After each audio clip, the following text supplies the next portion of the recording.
The story of humankind has a dual origin in Africa. Our earliest hominin ancestors dwelt in her jungles and forests. They walked her savannas and her riverbanks. And eventually, they made their way out of the continent. And so we find evidence of many different pre-human ancestors in Asia, the Middle East, and Europe. They walked upright and used stone tools, but beyond that, they wouldn't easily be mistaken for a modern human, even if one were to put on a suit and tie. The second story of human origin from Africa concerns the appearance of modern humans with anatomy indistinguishable from our own and behaviors we would recognize in an instant. These people had our bodies and brains. They had complex social networks, rich symbolic vocabularies, and presumably language. These were people who probably wouldn't raise an eyebrow waiting in line for a coffee or sitting on the bus, granted, with some modern clothes and a bit of modern grooming. This second story is of particular interest because between 100,000 and 45,000 years ago, there were developments happening in southern Africa that were not happening anywhere else in the world. And the end result was one hominin species that very quickly replaced all the others. It is this period which scientists are keenly interested in order to learn how we became human. Some of the earliest and simplest stone tools are about 3 million years old, part of what is called the older one stone tool industry. They were made by a hominin dubbed Homo habilis, the handyman, consisting of stone flakes chipped off of large core river cobbles. These rough tools were used for scraping and cutting meat and would have been made when needed. Some 1.5 million years later, we have evidence of a different approach to making stone tools and a different craftsman, Homo ergaster. Here, the stone core is what was being shaped, and the shapes were becoming more specialized. Our ancestors were now making hand axes and cleavers designed for specific tasks, hallmarks of what is called the Acheulean stone tool industry. Sterkfontein and Wonderwerk, two of South Africa's Stone Age cave sites, are some of the few that contain older one and Acheulean tools.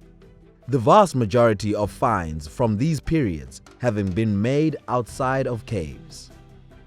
The evidence suggests that these early human ancestors were scavengers who stuck to riverbeds as the source of the stones from which they made their tools. The habit of living in caves is a more recent development, occurring some 250,000 years ago, with the advent of the Middle Stone Age. This period is characterized by technological advancement and refinement of tools which became increasingly specialized for hunting. It's after this time that we start to see caves being used as a sort of home base, with evidence of hearths indicating the mastery of fire. Genetic evidence strongly suggests that our modern human ancestors, Homo sapiens, left Africa around 70,000 years ago. What is not clear, however, is how they came to be us and how they managed so quickly to replace the other hominin species long established on other continents. Scientists point to the human brain, our taxonomic designation Homo sapiens, the man who knows. It is our large brain size to body weight ratio that distinguishes us from all other hominids, and those brains are first evinced in the large cranial cavities of humans who lived in southern Africa some 100,000 years ago. Decorative artifacts have been found in these caves: ostrich eggshell necklaces and drinking containers, as well as engraved ochres, which may have been used, amongst other possibilities, as body paint. This implies abstract thought and the use of language. Modern humans had begun to mark people, places, and things in order to differentiate and individuate one from another. Technology as simple as a water flask, in the Stone Age an ostrich eggshell, was a massive development, allowing people to transport and store water to transcend physical limitations. The late Stone Age story is one of rapid change. The stone element of a tool now comprised just the cutting edge or piercing point, the rest being made of other materials such as wood, bone, and mastic.